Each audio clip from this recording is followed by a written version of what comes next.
Hey, everybody. Welcome back to Mind of the Warrior. Doc with you here.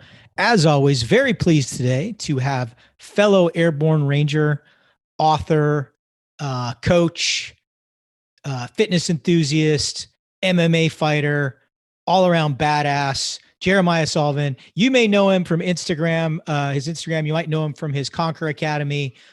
Brother, really happy to have you on the podcast today. Yeah, man. Like I said, Rangers lead the way, brother. I'm grateful to be here. It's nice to connect and meet another guy that's in a similar area of life.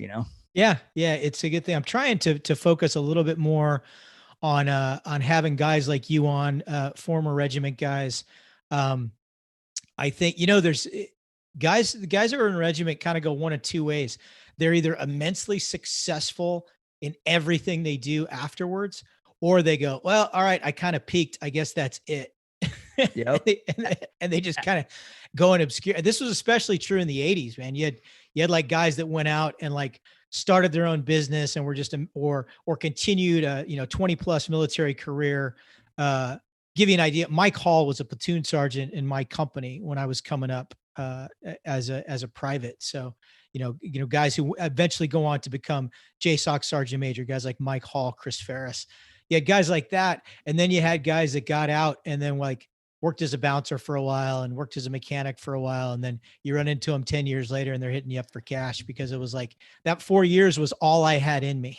Yeah, and it's unfortunate because they have so much talent. They're probably the same people. I'm interested in your perspective on this because I was just talking about this recently, but in the military community, you kind of have this giant split where when you get out and you go on to do something different, you go become an entrepreneur, you get into business, or you go just try to take your experience and create something. You have the other people that didn't do that. And you have the group that hates you. And then you have the group that absolutely loves you. It's like a very, very hard split, especially with guys that have a special operations background. No, that's 100% true. And I think the key is you have to recognize like, okay, I'm going to step out of this role that I had and I'm going to hold myself to the same standards and I'm going to continue the same mindset and I'm going to approach problems in the same way. But I also have to be understanding that not everybody comes from that background. So they're going to approach problems differently.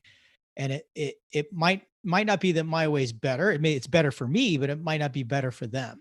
Yeah. So I think at the end of the day, it all boils down to communication. It's not getting them to do it my way or I'm going to assimilate to their way. It's as long as you're communicating to them. I think that's the big problem that a lot of guys have when they get out is communicating that, that, hey, I do it this way because I come from this background. Tell me about the reason that you do it your way. Yeah, I definitely agree with that. What about military, like veterans that you see that get out? Like, I don't know if you've experienced this on social media, but do you have like a really hard divide in your social media following where guys, that veterans specifically, they love what you're doing, but then the other side like absolutely hate it? Yeah. Yeah. So I've gotten the complete gambit. Well, this is turning into you interviewing me, man. Sorry. No, it's kind of cool. It's kind of cool. So I get the complete gambit from, hey, man, I'm really great to see a fellow Ranger succeeding. Great to see a fellow Green Beret succeeding. What do I got to do to lift you up? Hey, I want to try your products. Hey, I subscribe to your mailing list. All the way to, yeah, screw you, man. Any one of us could have done that. You're just capitalizing. You're capitalizing on the scroll. You're capitalizing on the tab. You're capitalizing on the beret. Just quick, I won't get into this in depth, but this was a few years back, and it was right about the time period that I started doing some docu-reality television. There was a guy, former 18 Delta, a guy who'd actually been kicked off a number of teams, not surprisingly. He came up with this thing on social media and he was saying, I think and it's ridiculous on the face of it because it's something that's completely unenforceable. He said, I think before anybody who comes from our community is allowed to do like a television show or do branding, that there should be a panel of retired sergeants major who vote on whether or not they're allowed to do it.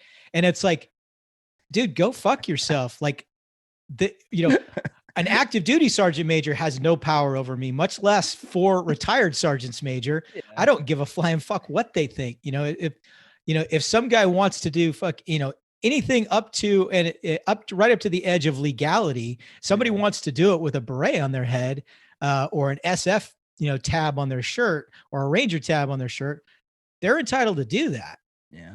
I mean, if the Ranger Association or the SF Association wants to issue a public statement, which has happened in some cases, right? Joe Teta is probably a good example of that. Hey, he embarrassed us, and we do not embrace what he did.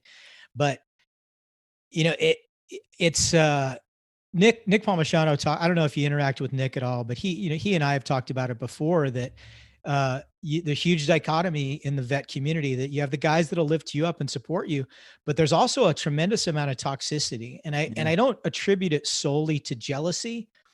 I don't know, it's, just this, you didn't have to do that, or you shouldn't need to use regiment. You shouldn't need to have to use group or whatever as your backdrop. But and of course, what do you always hear? If we do that, we're no better than the SEALs. Right. Yeah. Oh, well, hey, I'll tell you what, I know some damn good SEALs. There's some SEALs that I'm damn good friends with. So I don't necessarily take that as an insult.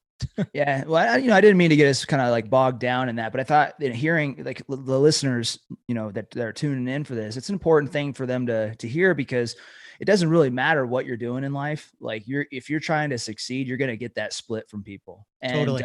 Those negative voices, they come out, man, they sting, but there is a ton of support on the other side too. And I'm very thankful for the other side and guys like yourself that are, I consider a brother and on the same team. So I'm grateful to be here, man.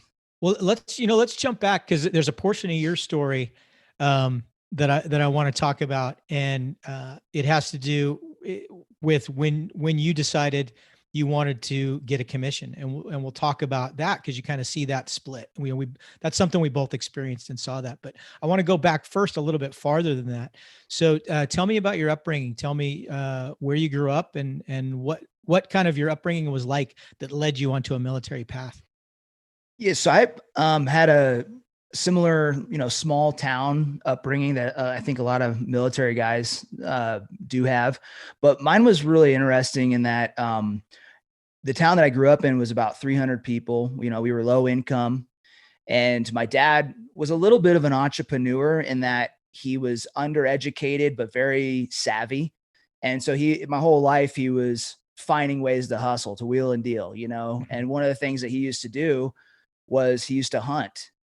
He hunted to put food on our table, but then he also raised me to take other people out and go bear hunting.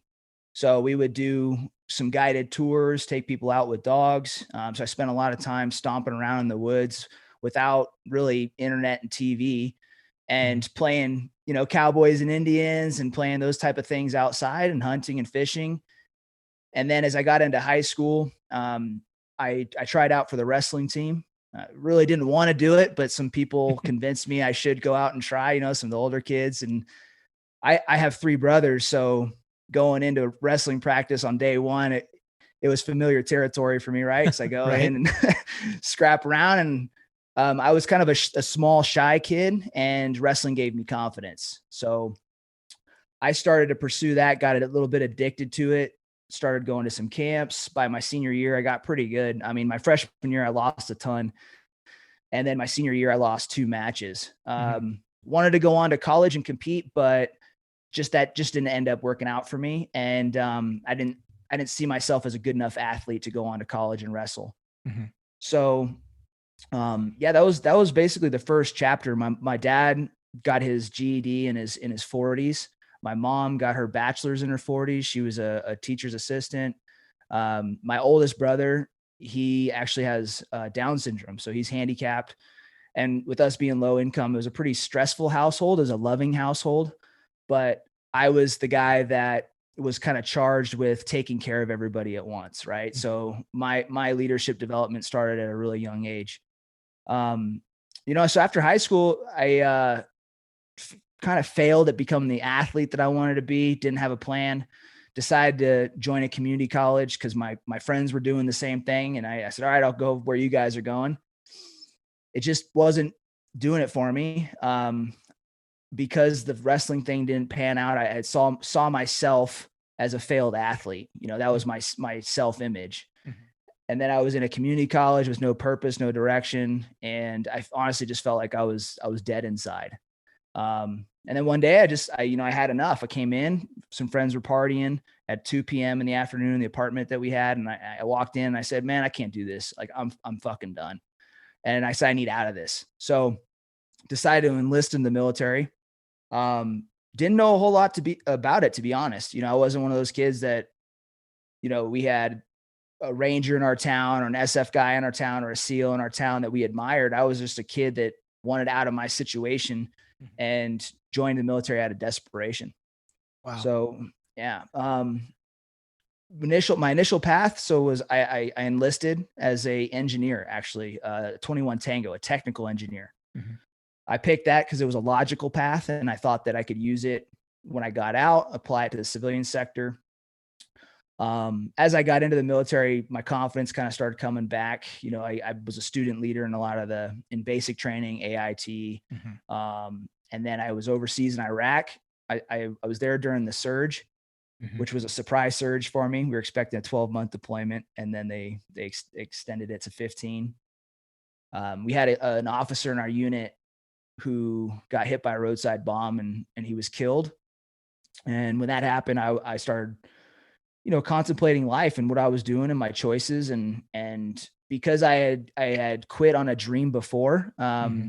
the athlete dream, I said, hey man, screw this. I'm going to pursue a new dream. I'm going to bet on myself and give life a chance. And so really I was at this crossroads and I wanted to do something different. I'm in Iraq and I said, all right, I like some things about the military. I don't like some things. I have some good leaders above me. I have some bad leaders above me.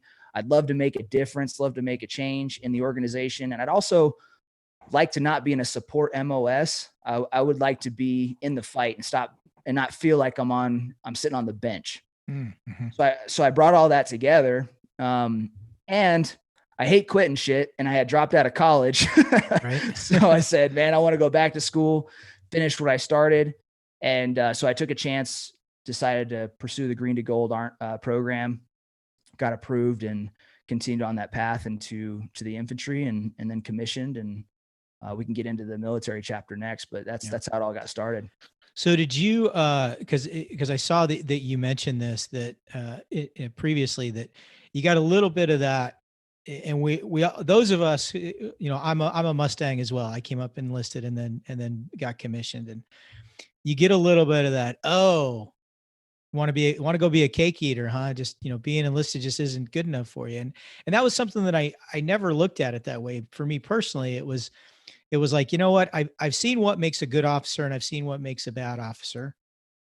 And I've seen what makes a good NCO and I've seen what makes a bad NCO. And I think my individual personality is going to be more suited. I mean, obviously I was doing it to go to medical school anyway, which there's no such thing as an E8 doctor. You know, that's something they just won't let you do. But I just thought, as far as logical paths for me, out of things that I could give to the community with my individual skill set and tools, that was a more logical way. Whereas, you know, I've known guys that, you know, you had from the time they were a staff sergeant, you knew they were a future sergeant major. Like they just had it written all over them. And I was never that guy. I just knew that I don't think I had what it took to be a senior non-commissioned officer. But, you know, I made it to sergeant first class promotable, and that's as far as I went.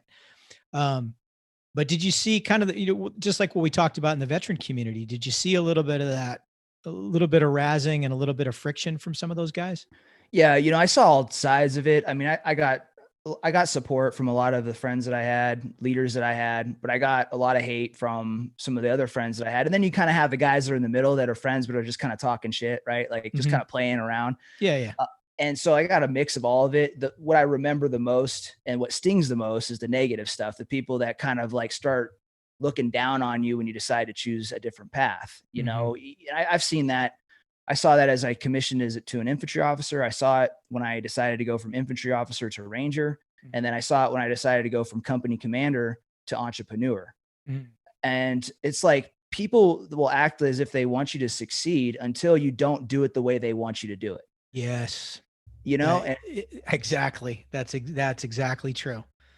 As soon as you kind of stray from that path, I had a battalion sergeant major who tried to derail me from going to medical school because it was like, how dare I choose this non-conventional path? Whereas if I would have put in a warrant packet, or I would have said, hey, I need to go do a SWIC tour, or, maybe even a drill sergeant tour or something like that, I would have gotten an outpouring of support for that. But doing this incredibly different path, now all of a sudden, and the exact feedback was, you fucking 18 deltas think you're better than everybody else, and you got to always be different. And it was like, what the hell, man? Like, yeah, where did that come from, man? Yeah. Jesus.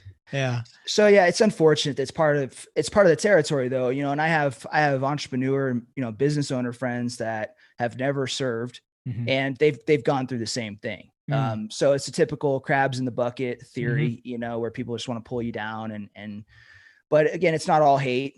There's a lot of love there. But for me, so yeah, it was, I had essentially a calling is what I felt, right? Like I wanted to commission because I wanted to make a difference. Mm-hmm. I liked some things about the military. I wanted to challenge myself.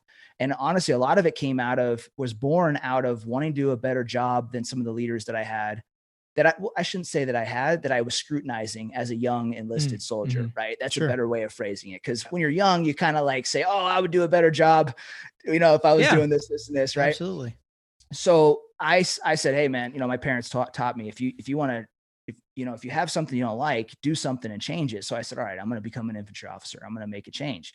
So my calling essentially was greater than my comfort, mm-hmm. in that I was very uncomfortable dropping a packet for green to gold. I was very uncomfortable taking a chance on myself to become an infantry officer. I was very uncomfortable even thinking about joining special operations because I had this small town kid mentality, mm-hmm. where I just didn't think I was good enough to do any of that. Right. Mm-hmm. So, but the calling was too great and I had to do it. And I set out on the path. Yeah, that's awesome. It's, I'm a small town guy myself. And there were certainly times for me that you find a way to talk yourself. You almost talk yourself into settling when you start mm-hmm. to meet that resistance, right? So mm-hmm. I had a little bit of a rough time when I went through. I went through the old RIP phase, right? In fact, I went through RIP when RIP was still at battalion before it was even regimental RIP. That's how old I am. And I had a little bit of a rough go, and I got rotated back a RIP class, and you start to justify to yourself, well, you know what? I'm already in the Army, which not everybody does. And then I went to airborne school, which even fewer people do. Right. And I'm in the infantry, which even, fewer people do that. So I've already kind of accomplished a lot. So if something happens and I don't make it, I really don't have anything to be ashamed of. It's like, you're already kind of talking yourself into the consolation prize. Yep. How do you quiet that voice? Because I know you've experienced something similar. How do you quiet that voice when that voice comes up? Do you make nice with that voice? Like, yes, you're right, but we're going to keep trying anyway. Do you punch it in the nuts and tell it to get the fuck out of your face? What do you do? Well, a couple things. The first thing is to be aware of it, right? Like mm-hmm. there's a lot of people that exist that can't acknowledge the fact that they have a good side and a bad side inside their head. Like a side that's trying to talk them into mediocrity, a side that's trying to convince them not to wake up and go do the workout. It's the same negative voice, right? I call my voice Scar, like from Lion King, yeah. Right? Like he's right? Super manipulative, right? And so he's constantly trying to pull you over to his little dark side, and he loves complacency. He loves mediocrity. Mm-hmm. So for me, it's more of a matter of kind of controlling Scar than it is trying to get him out of my life completely. Mm-hmm. Right? Like I'm not going to be able to get rid of him. I've never been able to get rid of him, but I can back him into a corner and I can fight him and I can command him. I can control him and I can say, hey man, not today. Yeah. So for me, it's a matter of coexisting with that negative voice. And I teach, my members in my coaching program, the same thing. And because a lot of people beat themselves up for having negative thoughts and being, intoxicated by their scar, right? And being pulled in. And I said, dude, don't beat yourself up, man. Just learn to coexist with it and be able to acknowledge, okay, this is the little bitch voice. Let me just put you away and I'm going to keep moving forward. So that helps me, is separating kind of the emotional from the logical. What's the logical next step that I need to do versus emotionally, how do I feel? Right. Yeah. What point on the training side of it? So we won't even get in like to specifically to like combat or, battlefield leadership, anything like that. But on the training side of it, what do you think your most difficult hurdle you encountered in military training was? Was there ever a moment when you said, I legitimately might not complete this, or I legitimately might not get selected for this? And how did you deal with that? So, yeah, so many things popped up. I mean, first of all, from a leadership standpoint, the thing that hurt me the most was probably people pleasing, like worried to kind of ripple or ruffle feathers, essentially, right? That from a leadership standpoint, that was one thing I struggle with. Now, actual practical, we're on the ground doing a training exercise. There was a mission that we went on in the Marine Mountain Warfare School where it was the worst blizzard that they have had in decades. And we were doing a night op. We ended up marching over 20 miles total. We started in the morning, we went into the night. It was 2 a.m. And I'm the platoon leader on the ground. And our company commander had split up the other Ranger platoons, put them all on their objectives. And 2 out of 3 of us had to get evacuated off of the mountain because the blizzard was so bad. And then here we were, the Bad Mothers platoon. We had a culture of do not quit. We don't quit. We're tough. It's, no fail mentality. And so that was a really difficult mission because it was, like I said, 2:00 in the morning, and I've got Rangers, hand on shoulder, marching through the snow, can't see 2 feet in front of them, with one guy at the very front looking at his GPS, trying to get to the grid that we're after. Right. Not only that, but then we're required to climb to the top of this ridge line. And so we're up high, and it's like we're on goat trails up there. So very, very dangerous terrain. And I'm the leader calling the shot of like, hey, do we keep moving forward or do we pull back and evac? And this is just a training op, right? So risk versus reward. You're thinking through all those things. And, we pushed through multiple times where my gut's saying, hey man, I don't know if this is good. Guys are going to get killed out here. And so anyways, it's about, 2:30, 3:00 in the morning, and we had missed our objective. I shouldn't say missed it. We hit the objective, but there was nobody at the grids that we had planned for. Right. So it was just basically a dry hole on both of them. So we keep moving forward, and we get to the top of this ridge line, and I'm like, my gut's just upside down. I'm like, go to my platoon sergeant. I'm like, hey, we got to pull out, man. I think, we can't find the mission. We can't find the objective. And I think it's time we call it. And all my squad leaders had come up, and we're all doing a leader huddle. And, one of the team leaders actually, who was stepping up to a squad leader role, he's like, sir, he's like, we can't. He's like, we've come too far. We've literally walked over 20 miles. And I'm looking around, and I look in all their kind of faces because I can see through the blizzards and nods, right? And I'm like, all right, fuck it. Let's keep moving. I was like, we'll go for another hour. And then, so we push off, and literally within 15 minutes of that talk, we find the objective, and we end up doing an assault on it. Unfortunately, during that assault, one of my RTO fell off this cliff. Okay. And he fell about 15 feet, knocked himself out. And then was in the blizzard, getting covered up by snow. After we cleared the mission, we couldn't find him. He was buried under snow, and it took us about 20 minutes to find him.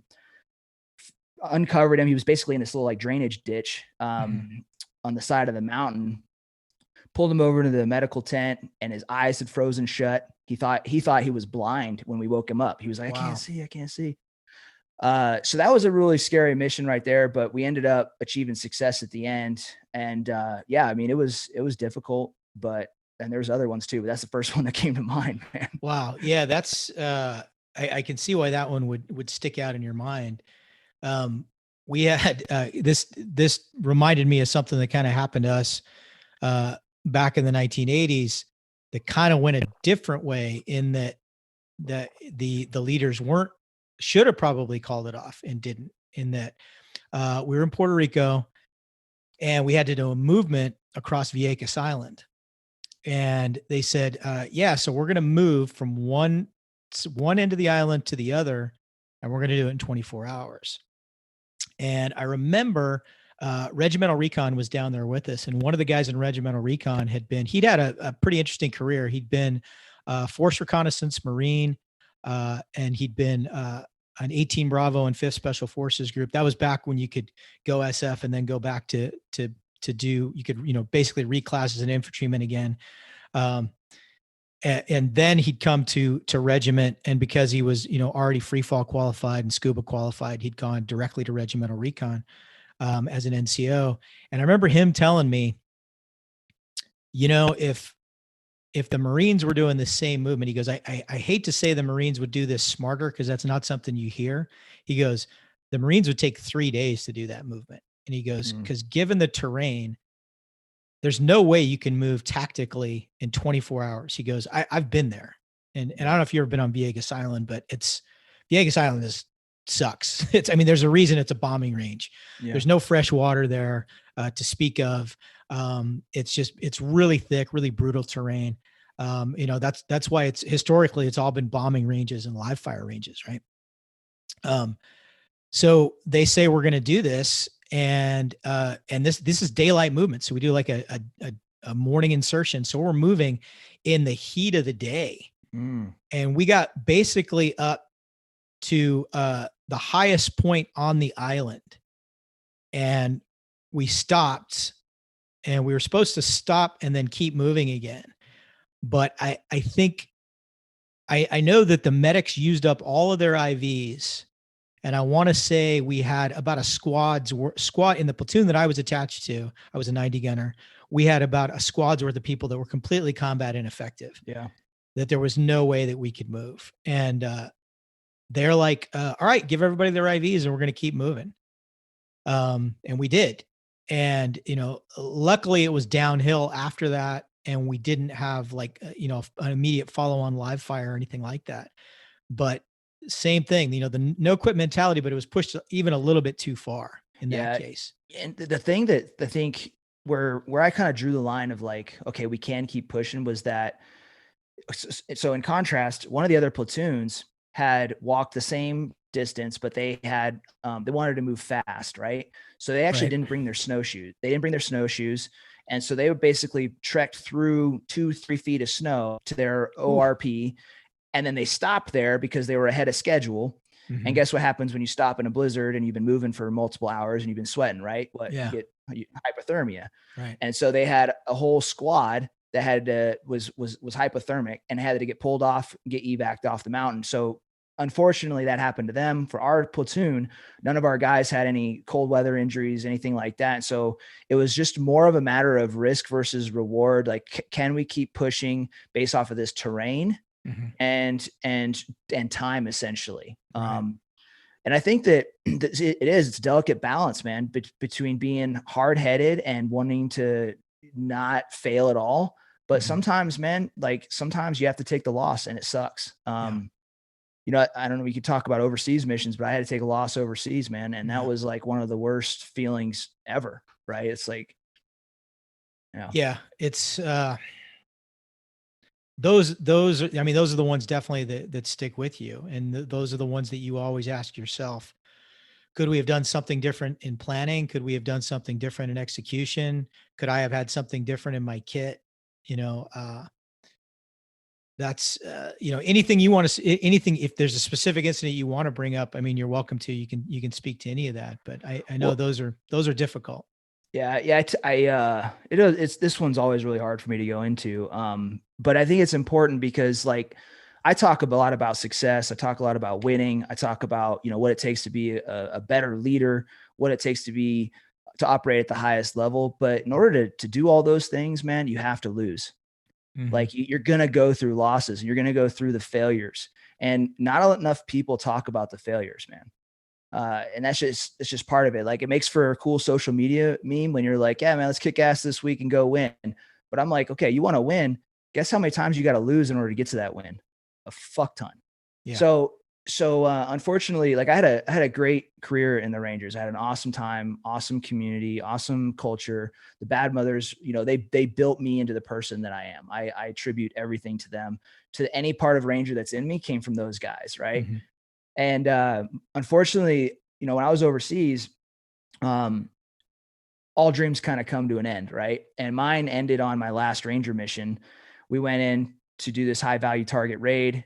We had about 80 people on the ground. It was a mixed group of individuals. It was my strike force with our partner forces, um, you know, all special operations guys, and then my company commander, all of our attachments, the air stack, you know, that you get over there. It was a precision raid, and when we get to this building, the courtyard walls, like we underestimated how tall they were. They were probably 25, if I remember correctly, 25 feet tall. So getting inside was really difficult. And this thing was built like a castle. Okay. I mean, it was fucking huge, and it had the exterior area, and then it had the main courtyard inside. Well, you know, long story short is that we war gamed how to get into this place for weeks, right? And we had one plan, like me and my platoon had one plan with the squad leaders, and then we got kind of directed to do a different plan. And honestly, the correction that was made was a good one. We wanted to basically scale one of the towers and kind of come in from the northeast side, and then we were instructed that, hey, going breach in the front would be a better option because the gate would be open. So we get on the ground, and guess what? The gate's not open. Okay. So we you know, we set up to go explosive. We blow that breach. We get inside. We got to go through another gate. This turns into a giant firefight inside the compound that we're clearing, and we end up with multiple shooters inside. We got a machine gun fire from the northeast corner where we were going to originally breach and climb up on, and then we got a barricade shooter in the southeast corner in a 2-story compound. And he's dropping grenades on top of my guys, myself. He's shooting small arms fire down on top of us. And then the whole village starts waking up. So we get periphery fire, dropping bombs on those guys on the outside. And the end result from that was all of my squad leaders got wounded. I had a team leader that lost an eye. We had 5 to 6 partner forces that got wounded. One of them got shot in the chest. My platoon sergeant that night saved that partner force's life. He ran into the gunfire, pulled him out of a building that he was trapped down inside. A team leader that I was with in that platoon also aided in that rescue.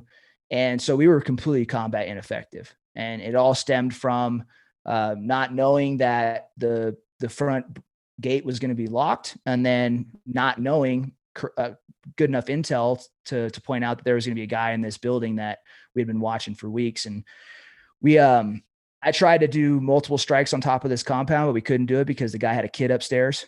Mm-hmm. We found out that he was up there barricaded with a child. So we got denied over and over again.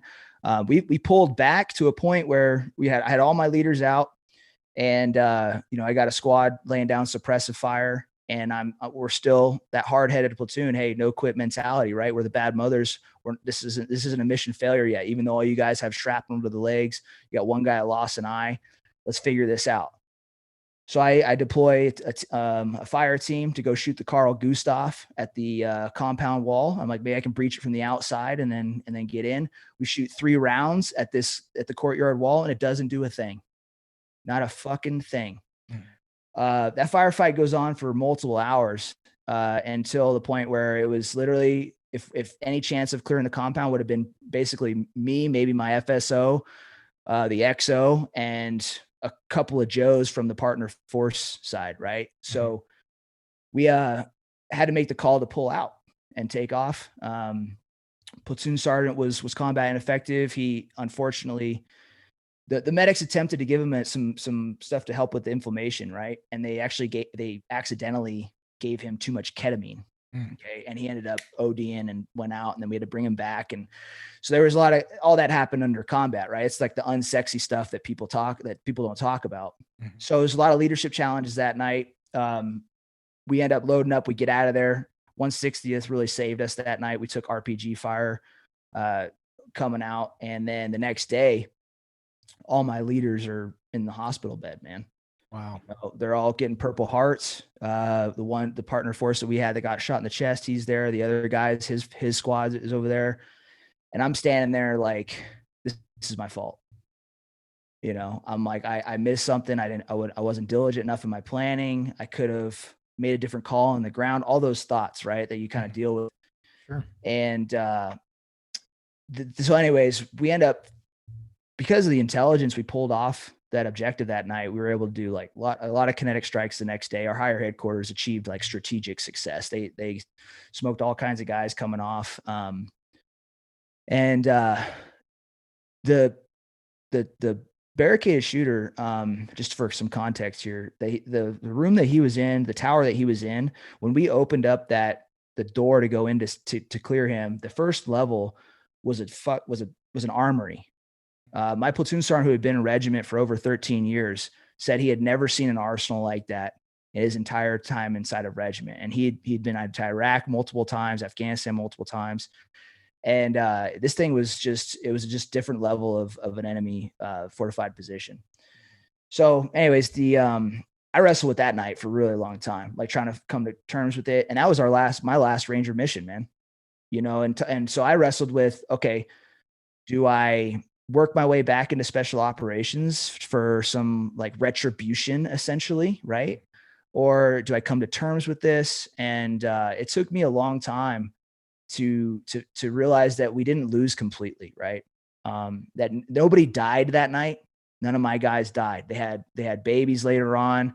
They're still walking around today. And while it was on the ground of what felt like a failure, we had achieved strategic success. And there's all types of lessons from that night that I've carried with me today that I teach people, right? Like I teach them about leader placement. I teach them about doing more than what's required in everything that you do, right? When you're planning, don't ever say that's enough.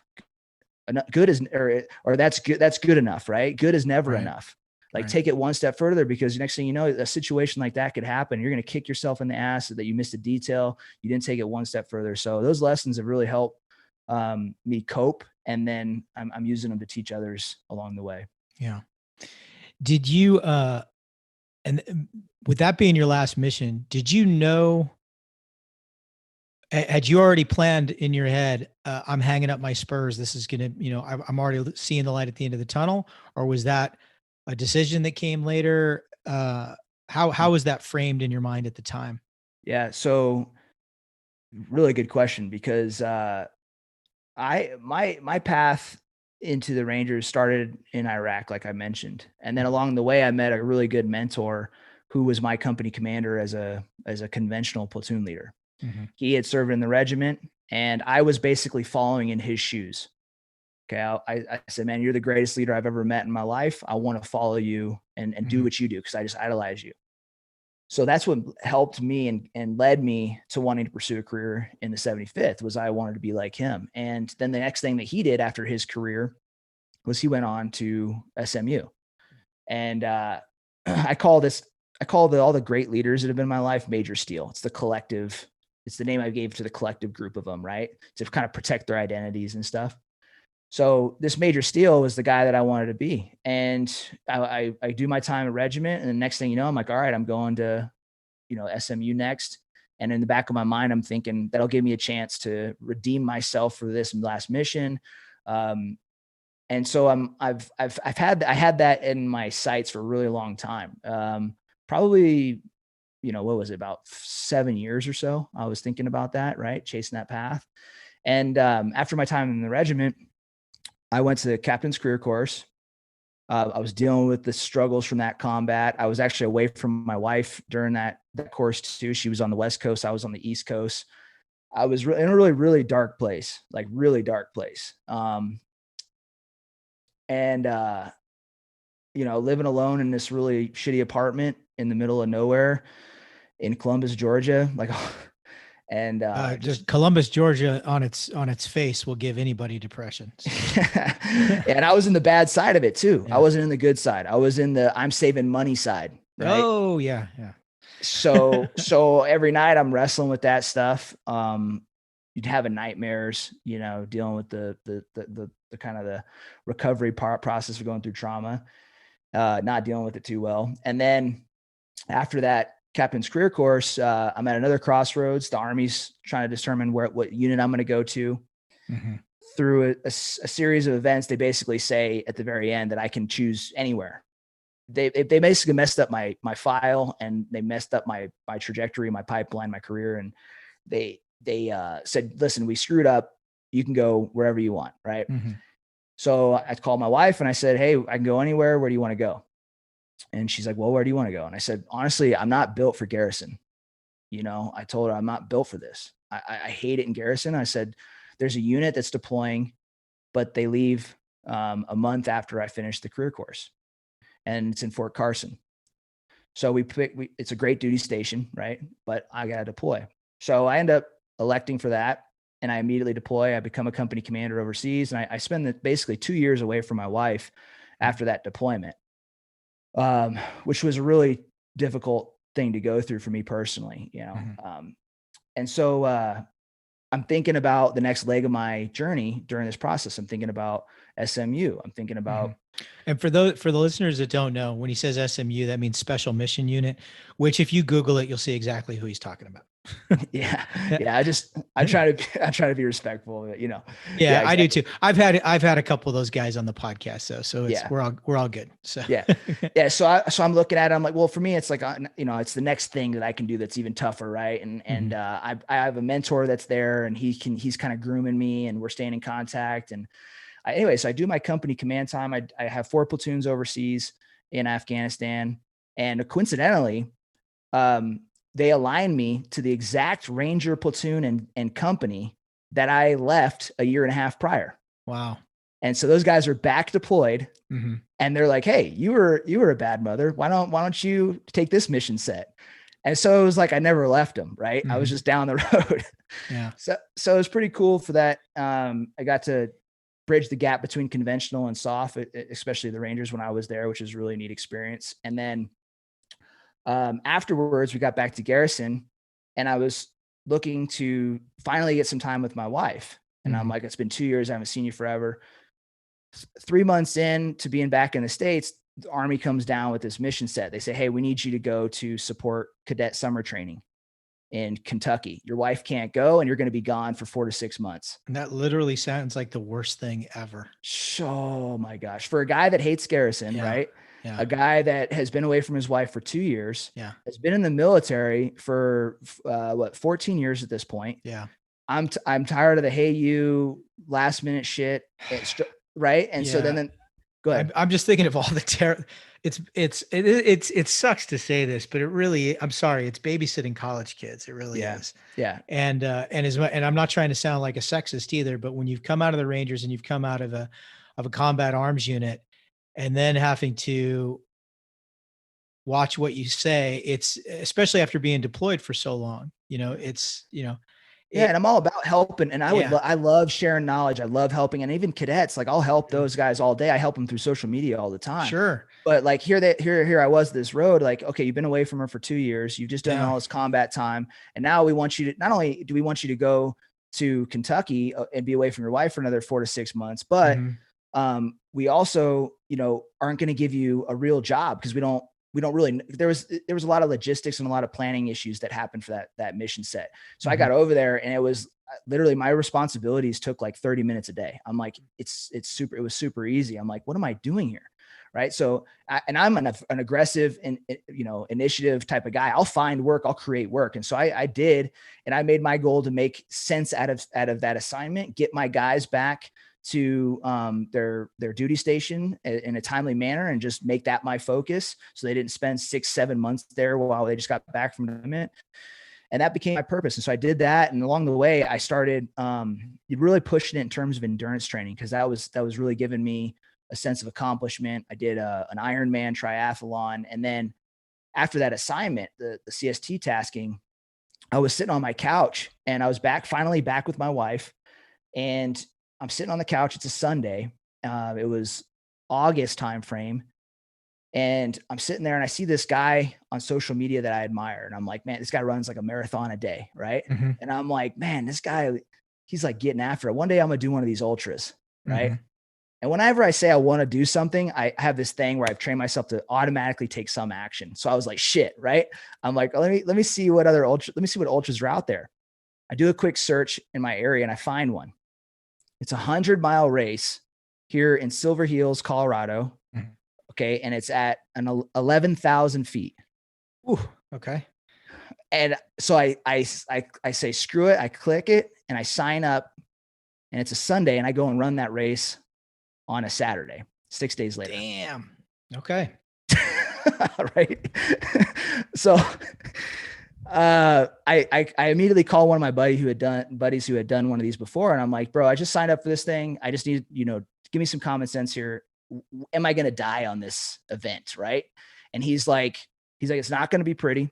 He's like, but honestly, I think you can do it just based off of mental toughness. And I was like, all right, let's do it. So I get some best practices from him. I go out there. I go out on this 100-mile race. And I mean, that thing, it was a 36-hour race. We go from 9,000 feet to 13,000 feet. Okay. And for guys that are listening, this was an emotional event. And to put it into context, I have a friend that he's the only person in history that's ran 100 consecutive 100-mile races every weekend for 100 weeks. Damn. Okay. He ran multiple during COVID, and one of his first ones was in the living room apartment of his New York City home. Okay. So he ran in circles in his living room for 100 fucking miles. Dude. That's dedicated. Okay. So I just want to shape this. This guy tells me, he's like, after I met him out there and later on, he tells me, he said, bro, you shouldn't have passed and completed that race. He's like, nobody signs up for this ultra, the second highest ultra in the United States, and goes and completes it on a 6 days notice. He's like, that's phenomenal. I'm not trying to pat myself on the back. I'm just trying to say that this is a really tough course is what I'm trying to say. So I'm out there. I go through all the ups and downs that you go through when you're battling like physical trauma, right? Like being in the worst firefight of your life and then doing it over again and then doing it over again and doing it over again. And it's during that race that I have a wake up moment. And I was thinking like, what am I really after in life? And I was thinking about my next career move. And I'm like, why am I after this path? What am I chasing? And the answer was that was the cerebral hypoxia talking to you. Yeah, exactly. I mean, I had moments like that. We could talk about that offline. There was moments like I had a moment where I thought God was talking to me. Sure. Oh man, trust. Whew. And so, I answer, I'm like, significance. I'm chasing significance. It's this feeling of not being enough. From being a small, shy kid, failure athlete, drop out of college. I'm chasing feeling like enough. And so I realized, I'm like, is the path that I'm on going to give me the feeling of adequacy, the feeling of fulfillment? And I was like, well, what's going to make me feel fulfilled? And I said, helping people. I said, okay, so if I continue on this path, how many people can I help? I said, well, I can be, a brigade commander, a battalion commander. I could be a brigade commander. I could go on, maybe at the highest level, I can be a general, maybe, right? But how many people am I really going to influence at that level? And I said, well, if I change paths and I get into entrepreneurship, how many people could I help? Sure. And that was the moment. And I said, okay, well, there's no ceiling on entrepreneurship. So while this sucks, this path that I've been chasing, I think this is the better route for me. And then I did my litmus test, which for the listeners right now, this is a checklist that you can use for making decisions. Okay. Whenever I'm at a crossroads, I like to ask, what's the hardest decision in front of me? What would my mentor say that I respect in this area of life? And what does my gut say to do? Okay. And if I get answers, 2 out of 3 of those are green lights towards one direction, I don't think about it and I just go. And so I say, hey man, what's the hardest decision in front of me? Getting out of the military actually is, because I built my identity here. Not only that, but I've been doing it for 15 years. What would my mentor tell me to do? He'd say, follow your dream, man. Follow where you're going to make the most impact. And my gut says, get out. And so I was like, shit. And so I made a decision, and I was out before the end of the year. I was out with the Army within about 3.5-4 months. Wow. That's a big, and I know what that's like. And cause I did 32 years, and it didn't hit me until the day after I retired that I was driving somewhere. I was in my car, and it dawned on me that wow, I'm not that guy anymore. Yeah. And it's like, I'm still that guy, but I'm not that guy. You know, it's like, I think I like ran my hand over my face, and, you know, I had, you know, a certain amount of stubble. I'm like, yeah, the deployment beard's going to come back and it's never going away. And I'm looking forward to that. And I'm never going to wear a uniform again.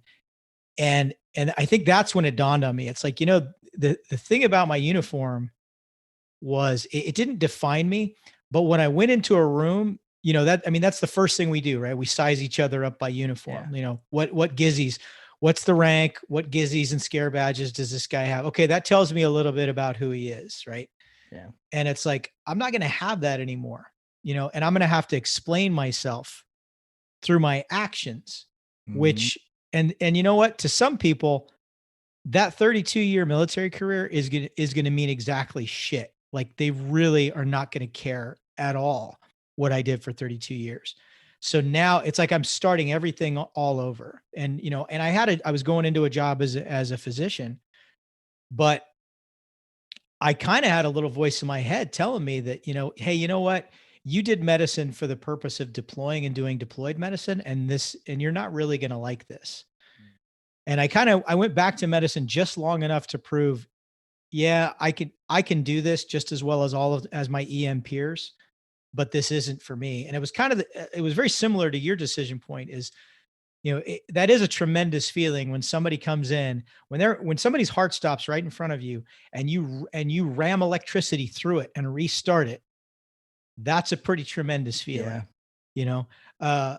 But as a force multiplier, you know, in doing videos where I tell people to drink water and eat healthy and work out, I can prevent potentially hundreds of heart attacks, right? And, you know, I can put a tourniquet on one person and keep them from bleeding to death. I can teach people how to put on tourniquets and convince them they need to carry a tourniquet and potentially save hundreds of lives. So at the end of the day, it's a big step, but it's also kind of a complete shift, because it's always easier to manage what's right in front of you than to take that leap as an entrepreneur, as a force multiplier. So what was your wife's reaction when you went home with bloodied and blistered feet and dehydrated and still a little bit hypoxic, and said, "Oh, and by the way, I'm getting out of the Army"? What was her reaction to that? Um, honestly, my wife is so supportive that it's almost a problem. Yeah. Right. Like, Yeah. like I almost wish that she would talk me out of some of the things that I want to do. Yeah. Yeah. No, I hear you. I But have a similar problem. I have a similar yeah. problem. But so she was just, took a breath and she was like, okay, what's the plan? And, I briefed her up and, I pulled my packet from the organization that we talked about. And, Hmm. that was an interesting conversation because they actually called me and told me, Hmm. hey, we want you to come in this, verbally. Like I spoke with the commander for about 45 minutes, Hmm. which is pretty unusual from my understanding. And he was like, I want you to come in the spring. He's like, I love your background, all this stuff. And so there was that pull of like, I'm saying no to this, guys, and they're actually calling me to tell me they want me to come try out, blah blah, right? Hmm. And so there was some inner turmoil there. There was the identity challenge, but luckily, yeah, my wife supported me, and I just try to have some faith. And I had proof of concept in my business already. Hmm. I had been coaching on the side on top of active duty on the weekends and nights and stuff. So I knew I just needed to do it more. I just needed to do the same thing that I was doing, just do it more and put myself all in on it, and I'd figure it out. Yeah. Yeah. Good, man. And that's been how many years now since you got out? So yeah, so actually I got out in the last day in 2019. So 2020 was my first year out. My first year out of the Army. Was my first like full year in business It was during COVID. pandemic. Yeah. Yeah. Yeah. Yeah. So that was an interesting experience, but we killed it in 2020. We built a really great community. We have awesome individuals, and I learned a ton. And I've been coaching now formally for what, I guess 3 years or so, and Yeah. scaled up Awesome. my program last year. So how would you describe kind of the cornerstone, your approach to the cornerstone of this? Do you, are you, do you have more of a holistic approach? Like I'm going to coach you in everything. Like, if you're, I'm going to help you with the being 20 pounds overweight and the not achieving your relationship goals and the not achieving your business goals? Or, is it more tailored to, hey, I'm just coming to you with this is my problem area. Or is it a mixture of both? It's a little bit of a hybrid. So I have probably a third of my community is maybe some form of military, where they're active, former, or maybe a hybrid, like they're a National Guard or something.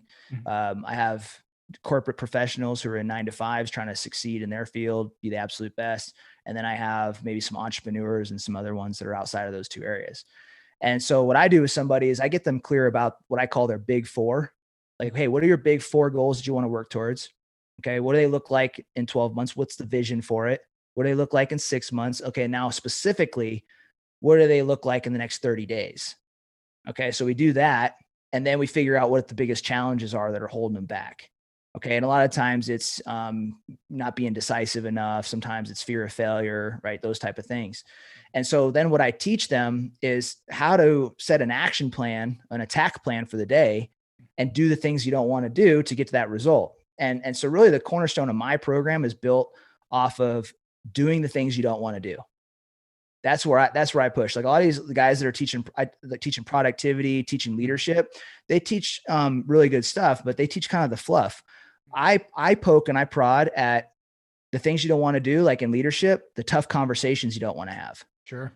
Okay. And productivity, it's like, what have you been avoiding for the last 30 days, 60 days, 12 months? And can you write that stuff down on a piece of paper and start attacking it? And when you do that with somebody, when they're hammering their physical, they're hammering their family life, maybe they're leading a team, maybe they're not, maybe they're just a father or a mom, they get results and they start feeling really, really good about themselves. Right. And so their confidence goes up and they start succeeding more and more. And then I come in and I support them along in that journey, and I'm available to them for 12 months. And I coach in a group format, but then I answer questions independently throughout the week, all week for that full year. Okay. Let me ask you. So when it comes to when you do group coaching sessions, do you find, this goes all the way back to doing military training, military courses, and everything like that. Do you find that in group coaching scenarios, it's a little bit harder to get people to kind of assume that Zoom call hot seat and identifying in front of you is one thing, but identifying in front of all these other people what their weakness is, what their big question is? Do you get a lot of people kind of nodding on the call and then the email later of, hey, I really wanted to ask you about this? How do you think that usually goes? I would say I probably have a really unique team and community in that doesn't happen as frequently as it does most places. There is platforms for them. Like if they don't want to talk about a divorce that they're going through, right?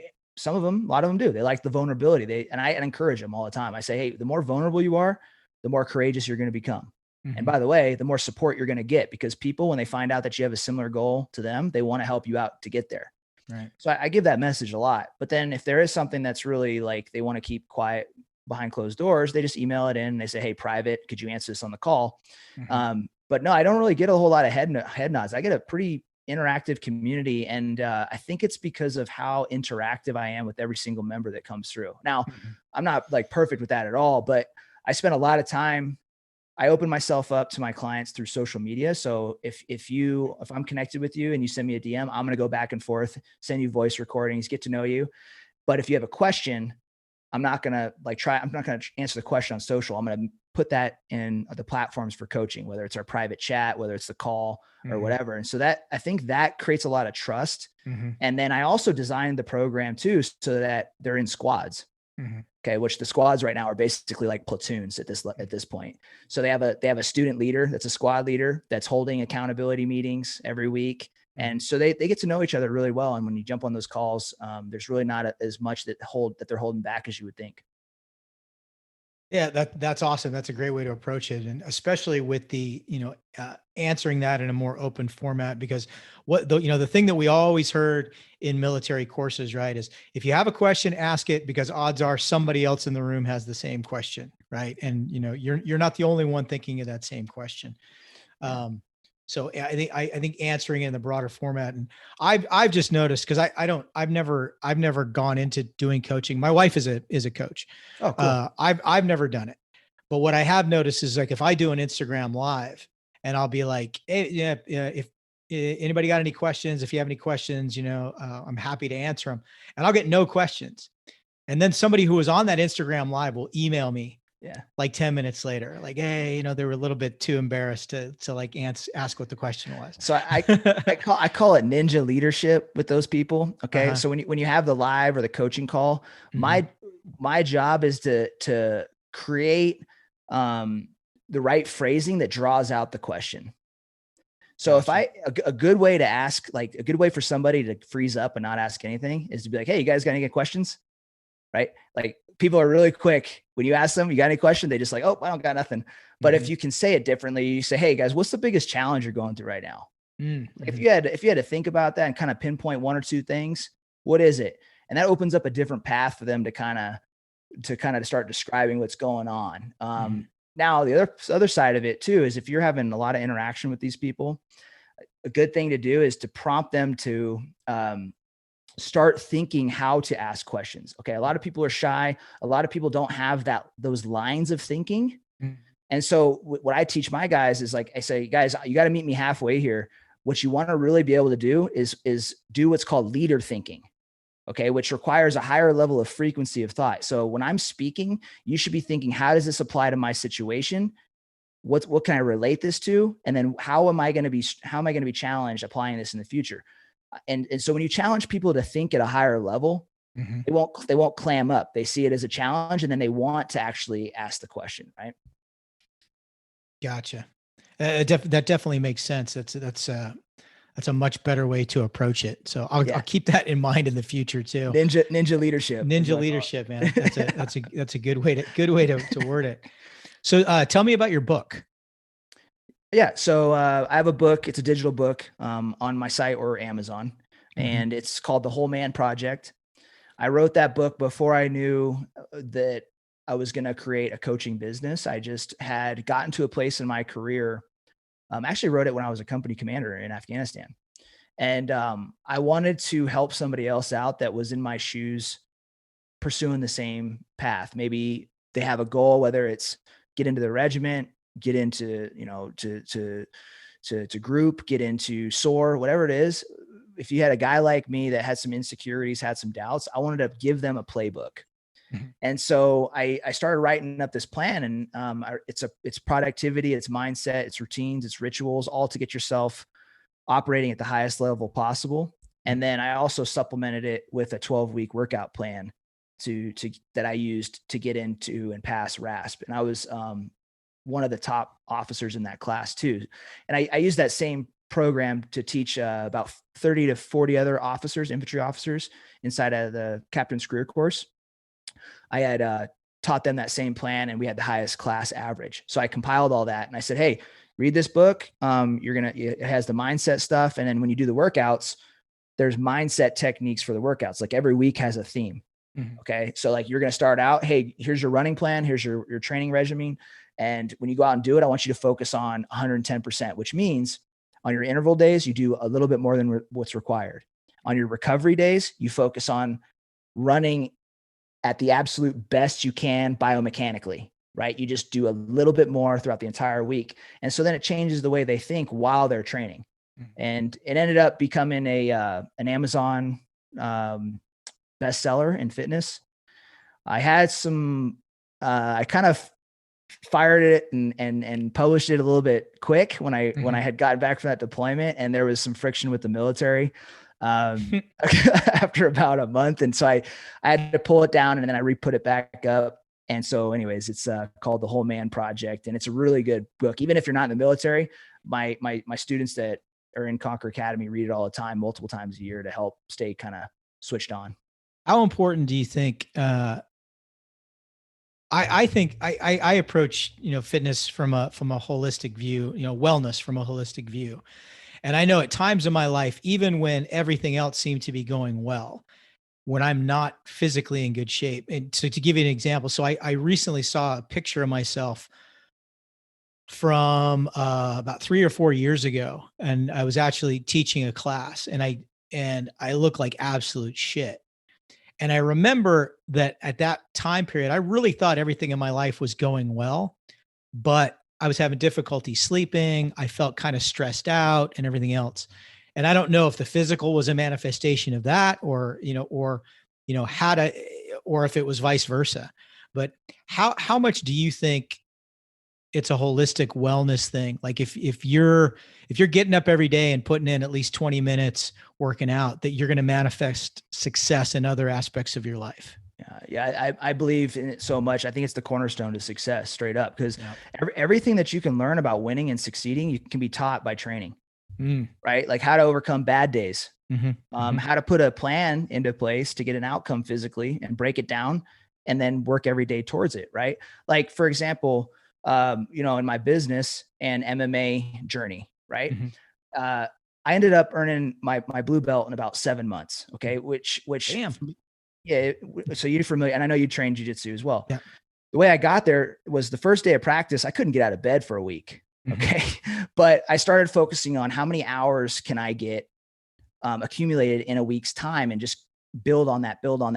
Next thing you know, I had the goal that I wanted to be good at jiu-jitsu, but I was focused on the process of getting X amount of hours a week. And so I did that over and over. And through it, I got to 20 to 30 hours of training within a week's time frame, which is a ton. It's like a full-time job. That's a lot. Right? Yeah. Yeah. And maybe an hour of that was cardio a day, but most of it was very practical, like MMA or jiu-jitsu. And then as a result, I get my blue belt in 7 months. Okay. So now in business, if I want to scale my company, all I got to do is do the same approach. How many hours am I putting into the drivers that increase my bottom line? Right. And then can I build up? How can I get some, and then how do I add in some force multipliers to increase those hours, like some people, some resources to get those things to come up. And then, so it's the same, there's so many parallels there from a strategic goal setting standpoint. But then on the deeper level, what you're doing is you're teaching yourself to uphold the promises you keep to yourself. You're teaching yourself to cut the excuses, all the things that you need in order to succeed anywhere you go. So I'm a big believer in that. And a lot of the members that come into my coaching, I have them start with the physical. Okay. I had this girl that had never ran past 8 miles before in her life. Okay. She's a geologist, successful, makes a couple $100,000 a year. And she wanted to be pushed, wanted to do more. Okay. And she's like, can Jeremiah, she talked to one of my talent scouts, one of my sales reps, right? She's like, can Jeremiah help me run a marathon, buy another property? And what was the other thing she said? Advance my career, essentially. So I get on a call with her, realize that she hasn't ran more than 8 miles in her life. She's like, I got a mental block. I can't do it. We work on that. I call it a mind knot. Okay. When you have a line of thinking, that's basically a limitation that stops you from going to the next thing. I can't because, right? It's a mind knot. So I challenge her. I say, hey, today on day 1, I want you to go out and complete 9 miles. Okay. I don't care if you run it. I don't care if you walk it, complete 9, break that limitation. And then I want us to put a plan into place for you to complete a marathon. And she was like, what? I've never ran more than 8 miles. 6 weeks later, she runs the marathon. 6 weeks. She told me that this was a 12-month goal that she wanted to do. We did it in 6 weeks. And then she actually bought another property within that 6-week time period too.